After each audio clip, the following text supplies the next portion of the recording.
ಭಾರತದ ಸಂವಿಧಾನವು ದೇಶದ ಪ್ರಜಾಪ್ರಭುತ್ವವನ್ನು ಉಳಿಸಲು ಬೆಳೆಸಲು ಪ್ರತಿಯೊಬ್ಬ ಪ್ರಜೆಗೂ ಒಂದು ಅಸ್ತ್ರವನ್ನು ನೀಡಿದೆ. ಅಂದರೆ ವೋಟಿಂಗ್ ಪವರ್. ಮತದಾನ ಅನ್ನೋದು ಕೇವಲ ನಿಮ್ಮ ಹಕ್ಕಲ್ಲ, ನಿಮ್ಮ ಕರ್ತವ್ಯ ಕೂಡ.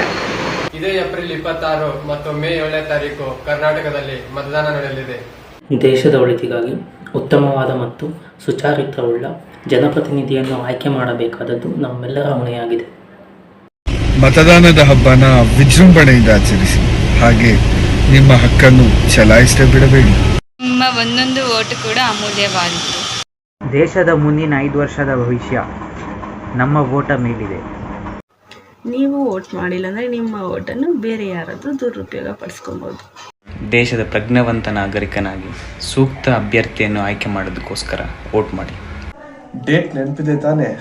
ತಪ್ಪದೆ ವೋಟ್ ಮಾಡಿ. ಜೈ ಕರ್ನಾಟಕ, ಜೈ ಭಾರತ್.